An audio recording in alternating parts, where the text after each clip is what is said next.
Welcome to the Built on Air podcast. This is season 12, episode 3. Good to be back with you again for another live show of our Built on Air weekly podcast. Myself, Dan Fellers, and I have with us Ben Green. Welcome, Ben.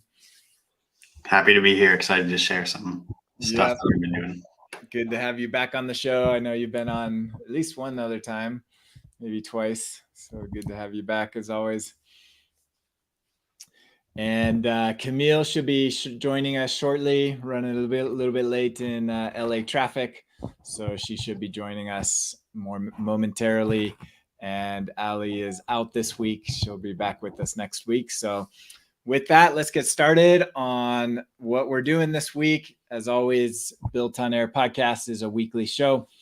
Each week we talk about 4 different segments. We always start with our Around the Bases, talking about what's going on in the Airtable community. Then we'll do a spotlight on On2Air, our primary sponsor.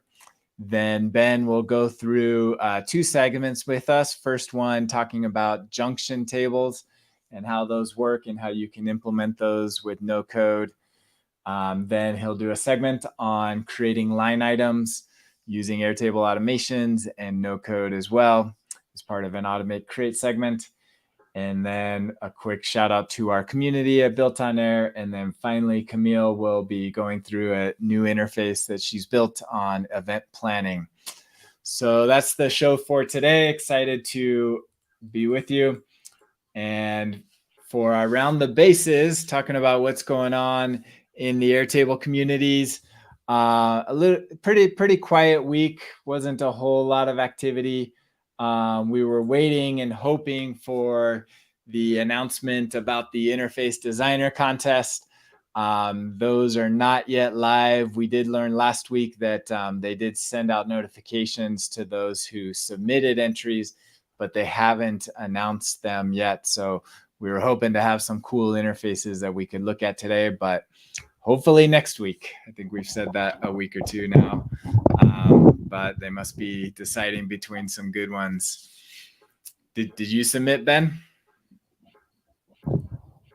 You're on mute.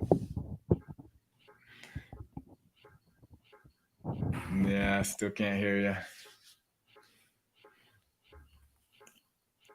Maybe trying to figure out what's going on with Ben's audio. It was working a second ago. So anyways, while he's working on that, talking about Interface Designer. And so what I thought I would do is I did find, I think Ali mentioned this on last week's show, talking about a interface designer design that was out up on LinkedIn, and we talked about that on our show last week. And so I thought I would share that. I found it. So this is from Enrique Torreblanca. So shout out to Enrique. I'll make this full screen so you can kind of see what he built. So he built this crypto portfolio and shared it. He did share a link to actually get access to it, but the link is no longer active. So it's not out there as far as I know, but he did do a quick demo video of it here, and very cool stuff. I'm actually going to go back to the beginning. Are you there yet, Ben? Can you hear me now? Yeah, now we can hear you. Sweet. Yeah, I did not submit Interface Designer anything, but I did hear from some people who won. Cool. So there are some winners out there. So this was a cool one, maybe a sneak peek of maybe a winner. We don't know, but some cool stuff that's built. Has a login, has this cool selector. If you saw when he was changing, where was that? You'll see up in here. Welcome, Scott. There, right there. It's got a cool loading image while things are updating. So lots of cool stuff going on in this designer. Thought was worth showing. So I imagine people are very creative with what you can do. We'll be seeing some cool stuff in the competition once that gets released. So that so that's an update on the Airtable community. So what I thought I'd do, and we've got Camille joining us. Welcome, Camille. Hello. Good to have you. So we were talking about how we don't yet know the interface designer winners. So I thought I'd show off this one that we talked about last week from Enrique Right. with some cool stuff. So we were hoping to see a bunch of new interfaces out there, but not yet. Maybe next week. I know people who participated got emails. Yep. Yeah, and Ben said he knows some of the winners, so Ben runs in the winner circle. Solid. Yep. So there was a couple of questions since we don't have anything on the new. There was no feature releases last week. So some questions that popped out that I thought was worth interesting. I've heard a lot of buzz talking about the onboarding process, and this was kind of along those lines, the getting started pop up that somebody's like, how do I get rid of this thing? I believe you can just click the arrow there right there to make it go away.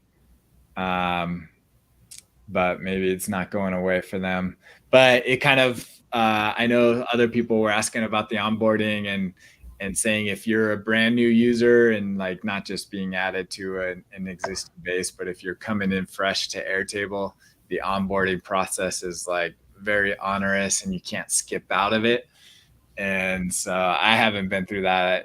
Neither of you have for a while, I imagine. So we're not familiar with the brand new onboarding process, but seems like they're trying to get people educated on how to use it, but maybe a little bit of overkill. Yeah, I don't know what the perfect balance is. If you're a brand new person who's never seen Airtable before and you're just starting a base, some of this stuff is really necessary because there's a lot you could do with Airtable, and you might come in thinking, oh, it's a task management thing. Where's the button to assign task? Well, you have to make your own button that says assign task, that kind of stuff. But at the same time, every now and again, I'll get like a hint of some of the onboarding stuff, and I was like, I don't, I don't need this. Yeah. This should go away. So I don't know what, metric or factor they're using that controls whether or not these things show up. But, I never need to see them again. Right. Yeah, it's always that balance of like helping the new user versus like just getting in the way of existing users. So they're definitely, you can tell they're putting a ton of effort and resources behind making things easier to engage with and whatnot. So there's dedicated teams at Airtable with that effort. Scott says the screenshots are just a portion of the new process. The new onboarding process actually requires you to create an Airtable approved base. Interesting. So they force you to create a new base.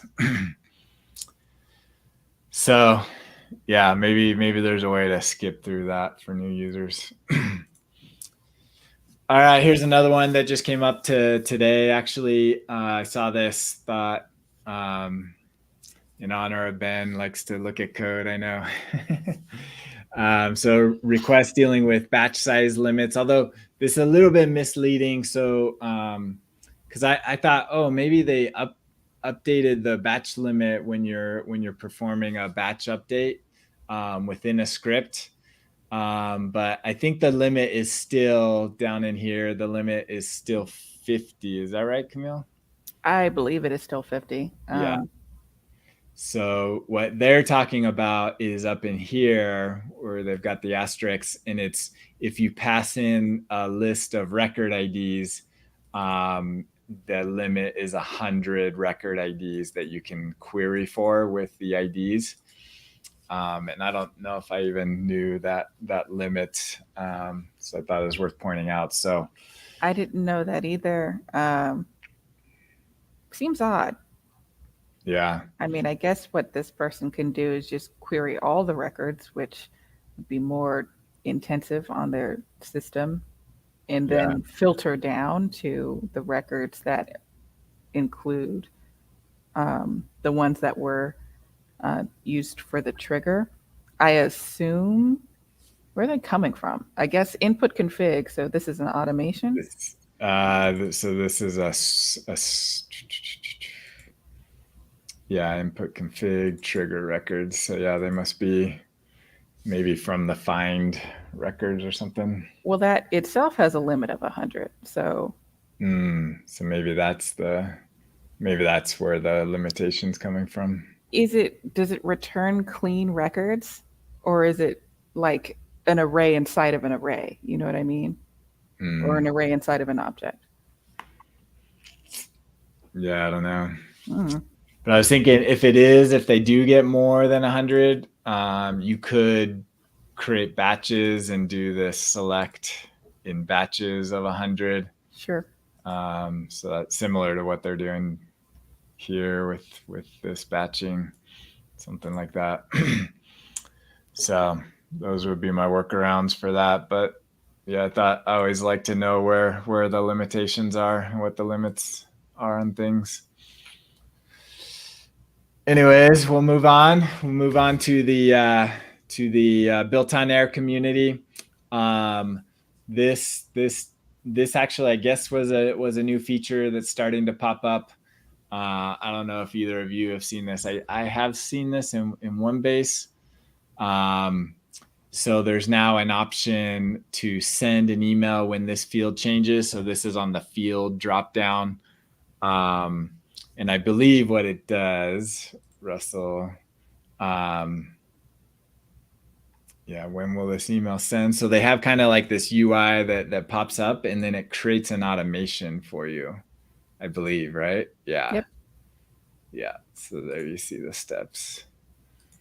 So kind of interesting. I don't think they've posted this in the community. I didn't see an official post, but No, I have. I just sort of saw it around. Yeah, people talking about it. So I don't know if they're still A/B testing this and it's not fully rolled out, but I have seen this in some. So kind of interesting. They're basically trying to do common use cases, trying to just help make it easier to create those. So which is kind of cool, but it also does kind of clutter that menu for the field options. I can see why they added this in the way that they did. I think if you're going to add it to the context menu, I would have preferred like trigger automation from this field or something like that, more general. And then the first pop-up is like, well, what do you want to do? Do you want to send an email or do you want to do something else? Yeah. And then that kind of thing. So if they want to keep doing this, they don't have to keep adding new things to the context menu. And B, like that's not the only thing you can build an automation for. It doesn't just have to email. And what if you don't want to use the email one? What if you want to use the Gmail one? You know what I mean? Or the Outlook one. So, it feels, I know why they did it, but I also feel like it might be a bit too limiting or too focused. Yeah, for sure. So yeah, if you see this around, that's what this does. Just kind of helps create an automation. All right, next one from the I guess this is just follow up on the interface design contest. People did hear back. There was 150 submissions, and so people are hearing back if they won or lost. So, but yet to be announced. All right, last one. I always like these discussions. These are fairly common on Reddit. So this one comes from Reddit. Core features of Airtable. Why did you choose the platform? Thought it was an interesting discussion, asking people, what features made you choose Airtable over others. This person's actually comparing it with Smartsheets. So relational database was the common one. This one, the extensions, interface, sharing functionality, more of a database than a spreadsheet, depends on your use case. for me, I think the ease of use to get started and get something going is extremely valuable. I was looking at a new competitor that just came out recently and is being talked about in some circles, and has a lot of the same functionality that Airtable had when I first started using Airtable, where it's just kind of a database. But there's just something about the ease of use of Airtable that even this new product just didn't quite have. So something's special about Airtable. Any thoughts? Why did you choose the platform? I feel like when I was looking for my original use case for Airtable, I didn't do an exhaustive search necessarily, and some of the competitors I might have chosen today, I don't think existed at the time. And so Airtable was sort of the standout. And at this point, I know everything about Airtable, and I know nothing about like Smartsheet and all these other things. They're very similar, and I probably could figure it out relatively quickly. But then I'd have to move all of my projects and stuff over, and I'm like, Yeah. If they have a critical piece of functionality that is missing in Airtable, then I would consider using it for the next sort of project that I do. Problem is, oftentimes they don't have the missing piece wholly within their product. It's often you need to connect it with Zapier, or you need that plus QuickBooks or something else. It's never, the piece that's missing. It's a part of the piece that's missing. Yeah. Any thoughts, Ben? I think what really drew me to it was the ease of use and the aspect of the relational database. So for me, it was really easy to use because I came from writing a lot of Excel formulas and building things in Access, or a different relational database. And so that all made a lot of sense to me. So it felt very easy to get into. But now there's so many different things for why somebody might jump into it, with like all the interfaces or automations or different, all the views they've added. But that was why I originally was into it. Yeah. And they also spoke to the kind of prosumer, like the use case of using it for both your personal needs as well as your business needs.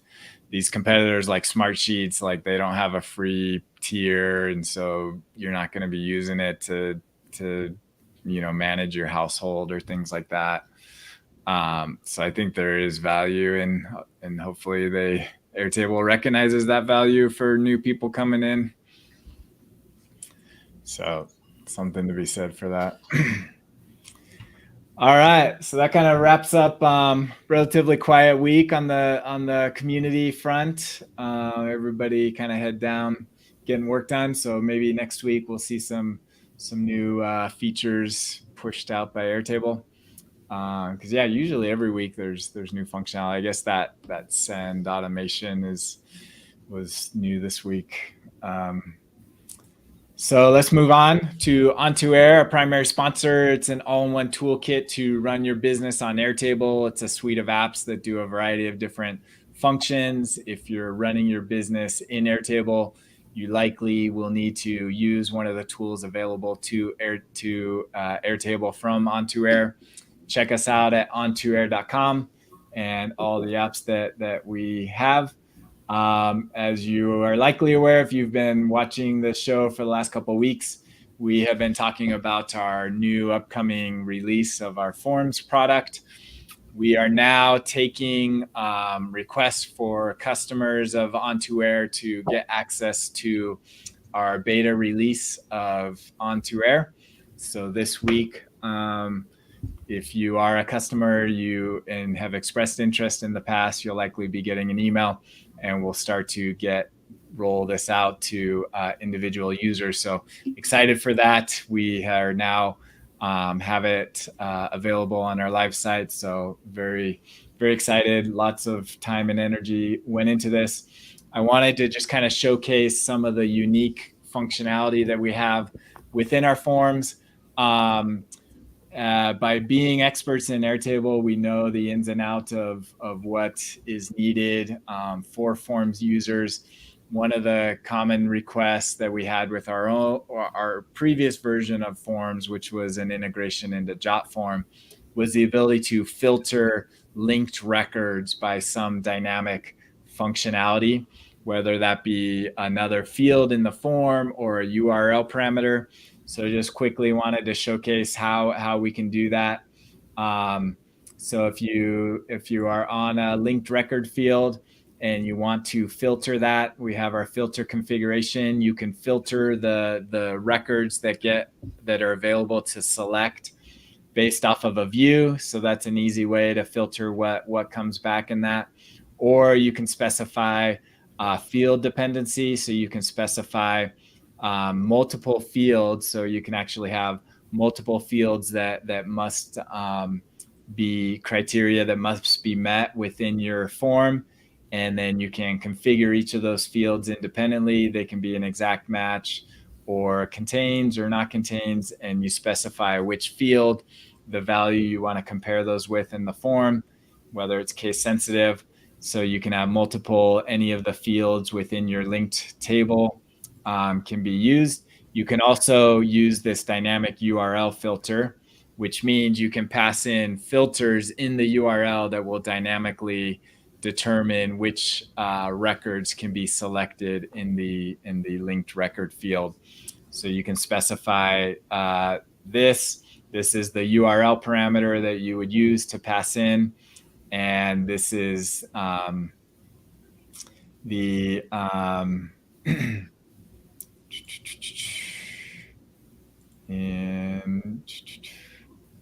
and then this is the field that it would be associated with. So this is a field in the Airtable. And then what we have is on the preview, this is something we recently added, is just kind of a helper while you're testing to specify that field. So those filter fields will give you here, you can pass in a parameter that will be passed into the URL. This will then filter and allow you, when you're adding new records, it will dynamically filter it. So this one doesn't meet the criteria because of this guy. So if we put something in here, that needs to be required. And then now this will help filter it. So it's actually using two filters, both the URL parameter and fields within your table. So a lot of advanced functionality, especially around linked records and how you can select that, which is a must if you're working with advanced data like that. So check it out. If you want to get access to our beta, then reach out to us on our support and we'll send you a link to get into that. Cool stuff there. All right. Ben is going to walk through junction tables with us. Ben, I will share your screen. There you go. Sweet. All right. So the junction table demo that I wanted to go through was automatically populating junction table records. So this was, if anybody uses Softer, the use case was meant to be used with a Softer front end on this. And the goal was to enable people who are on teams to RSVP for an event or see that they're not RSVP'd as well. So can you see the junction table? You can. Sweet. So I added a few basic tables here. People, teams. So people are linked to teams. You can see people on each team here. And then we want to enable them to RSVP to events. And so each event has just one team, just for simplicity. And then I added some fields that we can go through in a second. But the idea is we want, in Softer, we need these RSVP records to be created before the person says yes or no, so that you can show whether they have not RSVP'd at all or whether they have done yes or whether they have said no. So the idea is we need to populate one record for each person on that team that's going to that event. So for example, if we just look at Ben, he is on team blue. And so if we look in the RSVPs and we just filter to see Ben, there should be quite a few different records. Okay, just one record for Ben, because I guess blue only has one event. So red, that has 2 events. So let's look at somebody on red. Let's go Chris. Let's filter where people has Chris. So Chris, you can see, has 2 events. So how this works is, let's go delete all of the RSVPs.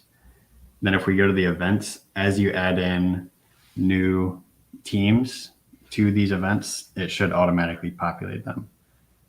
So I'm just going to delete and repaste that. And that goes and creates these RSVP records. And then a second automation goes and links them back to the people in the team from that. How it works, does that make sense so far? Yep. Sweet. So one of the reasons why I chose to do it this way is because there's an existing, so I know Camille has a Junction Assistant app that I have not gotten a chance to really use much. It's sometimes useful and sometimes not. It does not cover every instance where you need to create junction table records. Yeah. And then there's a junction table script that you don't really have to edit at all, but it creates every instance of a possible match between 2 different tables. So it could be like, it would create an instance between everybody on every person and every event, or every team and every event. But I'm pretty sure from my understanding, it can't do anything. Like, I only want to create records for the people on the team for that event, if that makes sense. Like for Team Blue, I only want to create records for them for event 1. I don't want to create records for anybody on Team Red for event 1. So how it works is it's pretty much all in one rollup. And this is a similar concept that I was walking. I think it was Scott Rose. Somebody else had asked a question, but it was around like extracting URLs from attachments in a different table. So basically, this really just uses different comma separated values. So there's 3 record IDs in this string. Really, the only ones that are useful in the other table are the first and the last. But basically, this starts on the people table where we get the record IDs. And then on the teams table, we look up the record IDs from the people. So you can see Ben and Steve's record IDs right here. And then we also have the record ID of the team here. Then on the events page, we have this comma separated list, or these comma separated values that the automation takes and puts into this. So there's 2 values in here, and this roll up, what it does is it's a little bit complex. Let's see if we can make it bigger.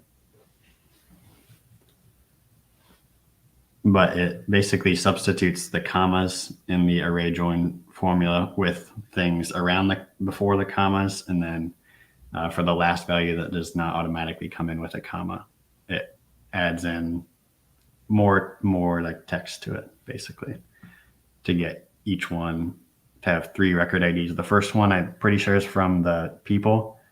The middle one is of the event, so that it creates unique records in the RSVP table. And then the last one is of the team. Another cool part of it is it should work if I add someone else to this. So let's see. Add Kuvan to Team Red. Then it should add more records for Kuvan here and Kuvan here. Maybe. Yeah. So it creates them and then it links them afterwards. Any thoughts or comment? Can we take a look at that automation? Yeah. So this is a little bit tricky because I don't have them named very well, but there has to be 2 automations for the linking. Mm-hmm. At least I haven't found a better way to do it, but the first one does it for the first time. Yeah, the first one does it for the first time. To create the RSVP record.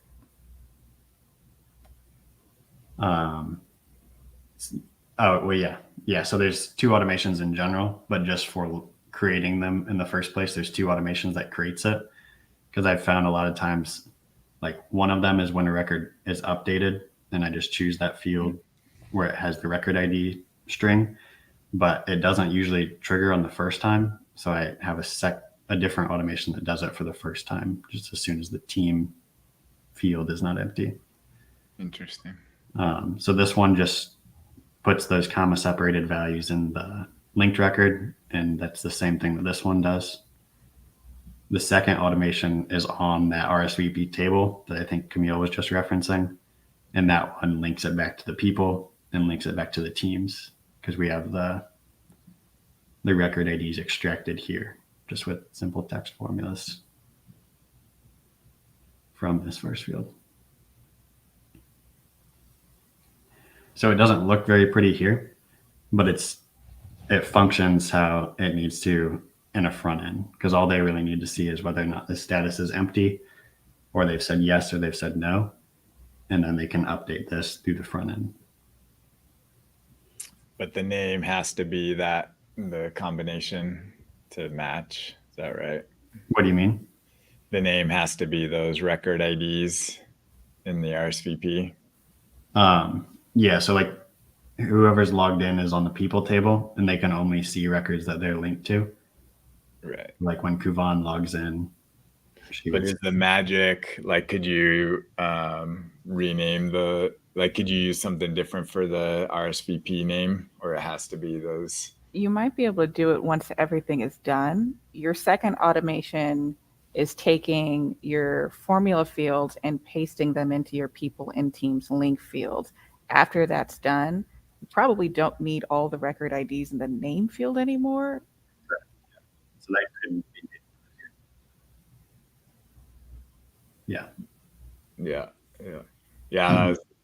By assuming it matches on those to create them, or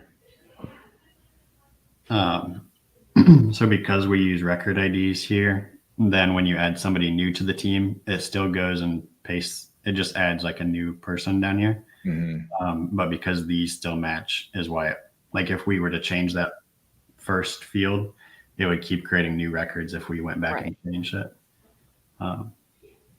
Yeah. That's cool. Yeah, some cool tricks there to overcome some of the limitations. Maybe someday they'll have looping in the automations to loop through records. That would be useful. All right.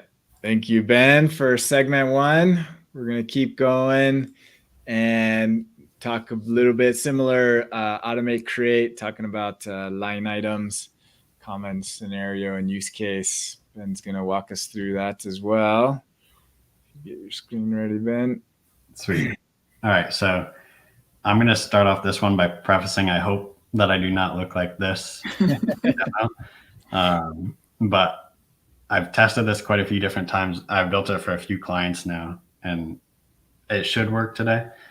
But this is a demo base that I'm doing it on. So can you see, it should say inventory allocation? Yes. Yep. All right. So the whole idea here of what I was trying to do is so a client updates their inventory every so often, and they want to allocate that inventory to their order line items on like a first in, first out basis. So this is not going to be a demo of structuring your base with orders and order line items or products and variants. You should already have that, but this is going to be how to automatically allocate those inventory levels to the order line items. So for example, if you say, I have 50 of this item in inventory, this product, and there's 100 that need to be made based on the order line items being in like that particular status, then we want to allocate the 50 items in inventory to the first 50 items based on the first in, first out ordering date. Does that make sense so far?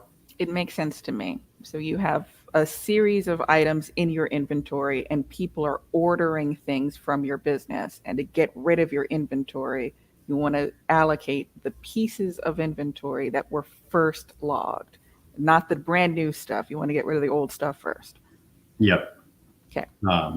Or kind of. So like the key thing to know is we just want to, whoever paid us first, we want to send them their product first. Got it. Okay. And I want to know, so like the other thing, like it's a little bit more complex as well, because there's the like creating the items for stock or for like for a batching process. So for example, like you make the product first. So let's take like a t-shirt, and then after you make the product, then you dye it. So not only do we want to know like allocate inventory for variants. So like I have 10 of the blue, 5 of the light blue t-shirt, allocate those first in, first out. I then want to know how many of the t-shirt do I have left to make based on my inventory, also just t-shirts that are not dyed. And then I don't know if we'll get to it, because I again hope I don't look like this. There's an additional piece to it where we try to inform them on which batches to do. So based on some sort of batching method, say you can fit, like in this case, 200 t-shirts in each batch that you do. For example, like for cutting them, maybe you cut 200 at a time somehow. Then we have an operations table where we build this up to 100% of a batch. And then after it reaches, again, on first in, first out, after it reaches 100% of the first batch, then it will go to the second batch and allocate the right order line items on first in, first out to the consecutive batches. Does that also make sense? Yes. Sweet. Okay. So unfortunately, I don't know of a different way to do it than with a table with just one record with pretty much everything in the database linked to it. So pretty much the idea is the team comes into both products and the variance table, and they update their inventory items. So they say you maybe go every morning or every week, and you go update your inventory. You count how much is on the shelf. So these are items in inventory. These are just quantities here. So in the products table, and then here in the variance in the inventory view, they would come in here and update their inventory levels here as well. That's kind of the prerequisite for being able to allocate these items of inventory to the order line items. And then here we have a few different things. So let's just look at all order line items. So the process here is it goes from ordered, then it's cut and stitched, and then it gets dyed, and then it's ready to be shipped. So for example, if something is counted in inventory in the variance, that would mean it's been dyed and it's ready to ship. So it should automatically go to this stage. If something is in the products table, that would mean it has not been dyed, or like if there's inventory in that one, then it would be considered cut and stitched, and it would be, it says to be dyed. So that's kind of the process.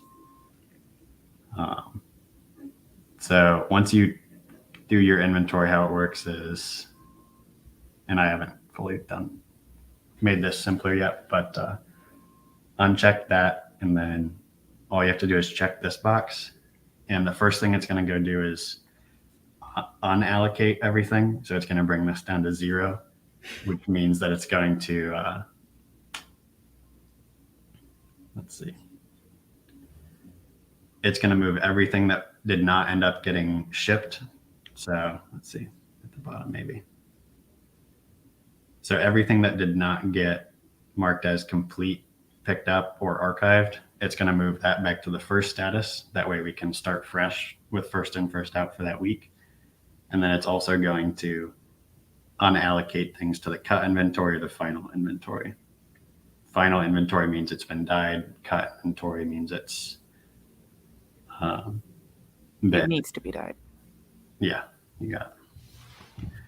So it unallocated everything. Once that gets back down to 0 right here, then it checks the second box automatically. And then now the first thing it does is it goes and allocates the, let's see, anything that was not, so we should be able to see it work here. Anything that was not shipped or archived, it comes in and checks the box here and allocates it to the final inventory, and also changes the status to died. So it does that first because we don't want to consider the inventory that's like overlapped. So like I don't want to, if something is died ready to ship, I don't want to like allocate the same inventory to the undyed inventory. I only want to allocate it to one. That way I know how much I need to produce. So you can see it's running on each variant individually. We can see that in the variants table here. Each time, so like each order line item has a specific quantity that it is ordering. So if we look at hoodie light blue, so far we've allocated 12 items of inventory. So if I go to the variants and I search for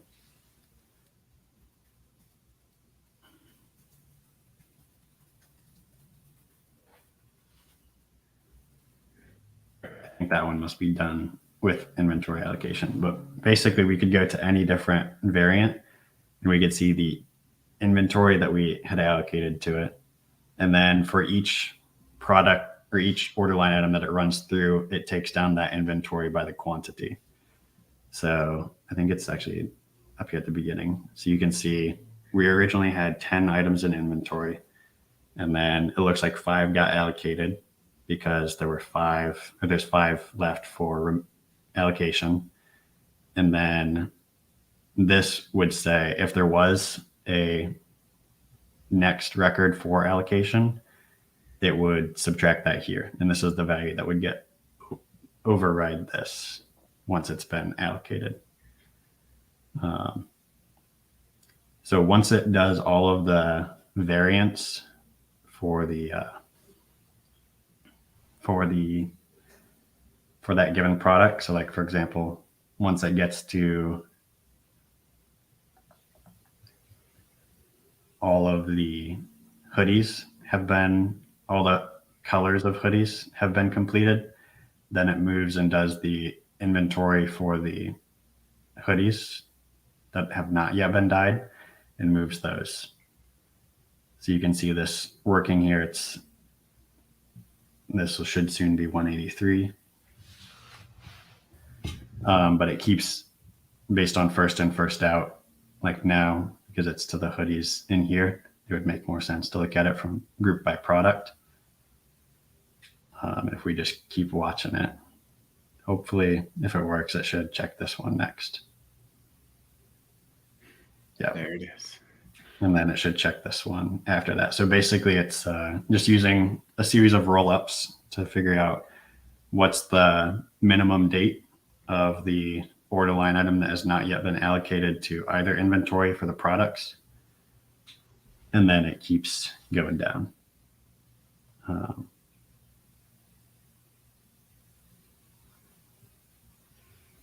And then once it, so I have the batching set up to, I believe it's actually for the dyeing, because I changed the process a little bit for the demo. Actually, no, it is for cut and stitch to be dyed is when it gets allocated to an operation. And I don't think we have enough order line items to reach 100%, so we won't get to see that happen. But this is pretty much how it works. It just keeps going down and down until it fully allocates the inventory, or there's not enough orders to be allocated. Yeah, I'm curious to see the automations, how those are set up. All right, so there's quite a few automations that make this work. A few of the initial ones that just need to be in here to make it work for the operations or for most of this is each product and each variant, or each order line item, I think is the key one, needs to be linked to this record in the master table. So Kuvan would be so proud there's no code in the system. Nice. Kuvan commented. But, She's in the chat. Yeah. absolutely. I think she's on delay though, so she Yeah. might Okay. respond enough. She'll respond in a couple minutes. So we're looking at like 10 or so. Well, maybe 12 automations. 11. 11. Okay. That's not crazy. Yeah. So It's a lot. It's not crazy. I've seen It's more. borderline crazy. We're not quite at the Charlie Day conspiracy wall. one of the reasons why I need so many is because I have to do like the same automation here twice, just with different triggers. So when something starts existing versus it being updated. Yeah, because like the whole thing runs based on like the most recent order line item to be allocated changing. Because once the one before it is allocated, now it changes to the new one. But that doesn't trigger on the first one. So that's why I have to use when a record enters the view for the first one. After that record's in that view, it stays there, and then it moves to this one. So this one is for the product. So I guess let's start with the variant allocation. The first thing that this one does is once the run inventory is checked in that like master table, then it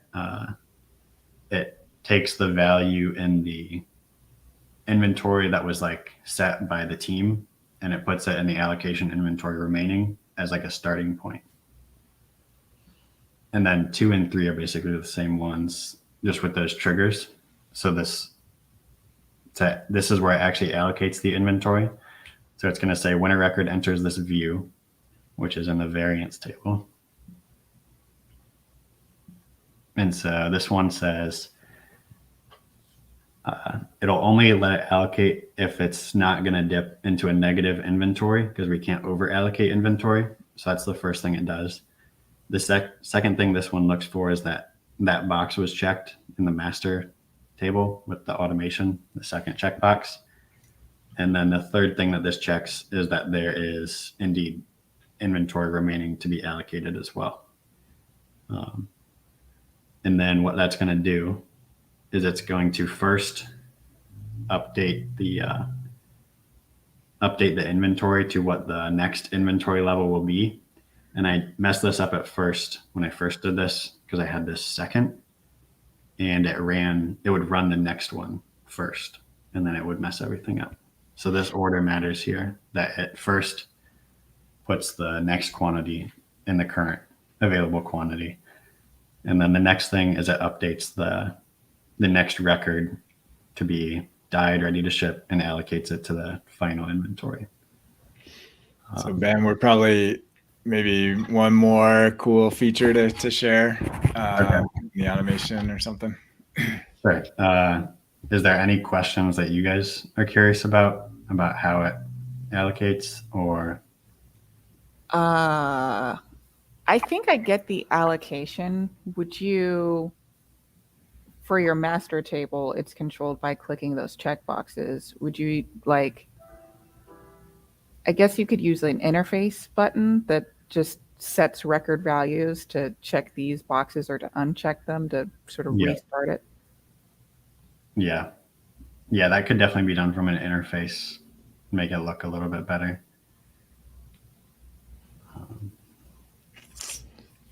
Very cool.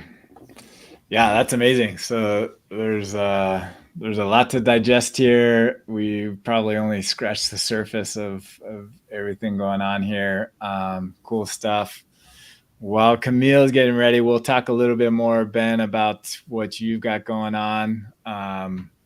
So a quick shout out to our Built on Air community. We're fans of all communities. We hope you can join us, but we also recognize that there's other amazing communities, one of which Ben runs. Ben, you run the Facebook community, correct? Yep. Yeah, the Facebook community or Airtable community in the Facebook groups is the one that I spend most of my time looking through. So also check that out. I'll share your screen again. Yeah, there you go. So yeah, the Airtable community and Facebook. I was actually going to ask you, did you create that community or did somebody kind I of did not create the community. That's what I thought. So somebody handed it off to you, huh? Yeah, so I was this community was established before I even knew what Airtable was. So Gotcha. Cool. So yeah, you administer that. It's a pretty large. What are you up to now? 7,000? 8,400, 8,000. 8,500. Cool. So definitely one of the largest communities out there. So check that out. Also check out what's your off the record. You do a podcast every other week. Yeah, so roughly every other week we go live in that Facebook group, and anybody can join. We've had a few people from that group come on the podcast to join. I guess it's more of similar to this, a live stream, but anybody can join, come on, ask questions or share what you're working on. Yep. So that is worth checking out. I know Camille joins fairly regularly. I've been on at least once. Not since the beginning, the Airtable user conference. I sort of dropped off from just Facebook in general. And now I forget to check. But it is a good show. And also, Ben has a very good YouTube channel, just chock full of Airtable tutorials. Yep. Cool. And then finally, Ben, if people want to work with you, how can they get in touch with you? So most people end up watching some of the tutorials on YouTube videos, and then they go to my website, optimizis.com, optimize with a Z. And it stands for Optimize Information Systems. I get asked that pretty much every call. What does it stand for? But you can go to optimizis.com or just watch some YouTube videos, and I'll explain it in there on how to work together. Yep. Very good stuff. So Ben's very active working with clients in the Airtable community. So check him out on YouTube, Facebook, or optimizis.com. Thank you, Ben. We're going to wrap up with Camille. There's your screen. Actually, before we do that, let me give our teaser on. This is on interfaces and a full base on event planning. Take it away. So the irony is I was supposed to do this segment in an earlier episode, and I'm finally doing it now, and it happens to be the one episode with Ben on it.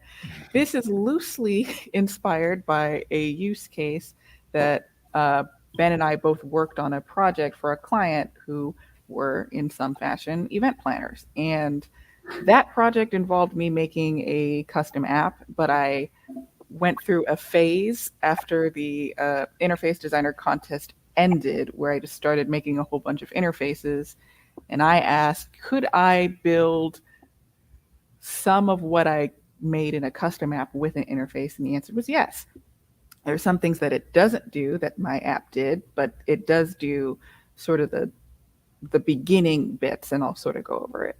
So this is a very simple base with trips, and each trip has a schedule. So, at 5 o'clock, we're going to dinner. At 6 o'clock, we're going on a tour, that kind of thing. Each activity in your schedule can have a list of attendees. That could be either everyone who's going on the whole trip, or maybe only 3 of the group are going to dinner and all 5 are going on the tour, that kind of thing. I also have activity templates. I know in the Airtable forums, Airtable had announced a beta for record templates. This is something that you probably would eventually be able to replace with, the record templates. But the idea of this is, if you are an event planning company, you might have a list of several event types that are generic enough, they happen often enough that you can say, well, a tour typically lasts 2 hours and it's charged per person, and here's how much it costs per hour. That kind of stuff that you would apply to each item in your schedule. And then attendees, of course, is just, who are the people who are going. All of that to say, I have a fairly simple interface that's tied into the trips. So you would select a trip, and then there'd be a calendar view of all of the linked activities to to that trip. This is pulling from the schedule table. And below here, you can toggle through each of the different events that are appearing on this calendar. So unfortunately, ooh, cool. I didn't even do anything. Never see that before. All right. Sometimes, I don't know, sometimes it runs an error. So you can't use charts or calendars or timeline elements in an interface as a filter component, which would be really nice. I would love to be able to click on this entertainment record here and have it affect this record picker because they're pulling from the same source. But alas, I can't do that. Right now, it's a limitation in interfaces where I can't just click anywhere on here and, say on Saturday from 2 p.m. to 3 p.m., I want to make a new event. I can't do that. So I used Airtable's interface buttons to run an automation. Now, I could also, they've added the ability to create new records from a record picker. I didn't want to use that option because if I create a new record from that record picker, it wouldn't automatically be linked to this current trip. But I can do that with the run automation button. So if I click, and hopefully this should all go according to plan. If I click new activity with a left click and not a right click,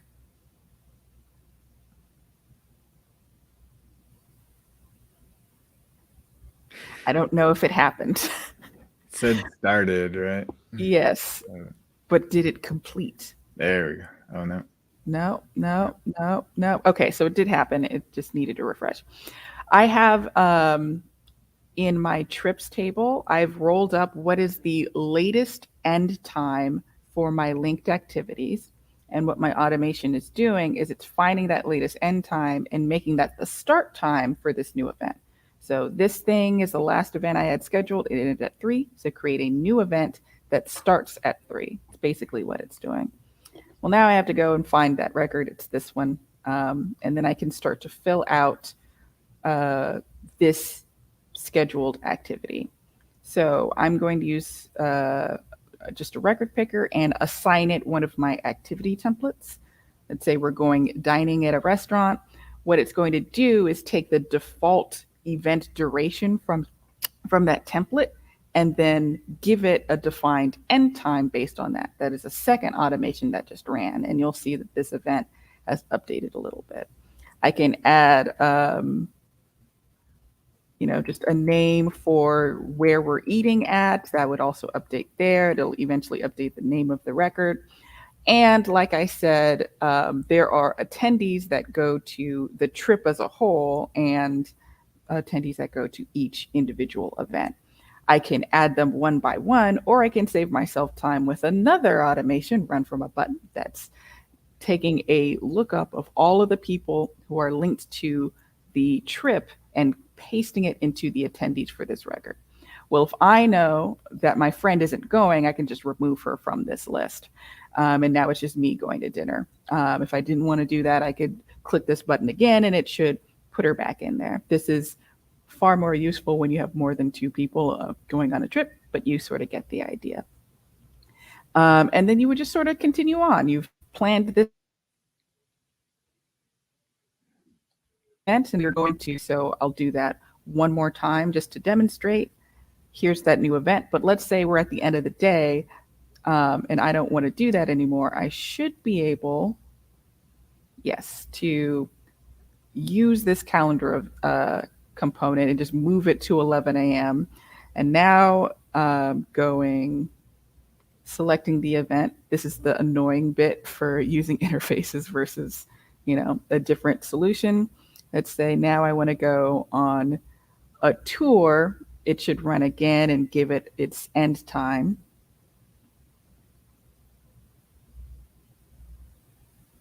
Okay, that's in there. And then one more time, just to demonstrate, we should have a new event that ends right here versus on the previous day, like the earlier examples. It's always finding what is the latest event in your mix and starting directly from that endpoint. So you have the control of saying, well, actually, I want to move this to the next day, you can do that. And then each subsequent time you go through this process, it's going to remember that, okay, well, now we're dealing with Saturday. Awesome. Great combination, great use of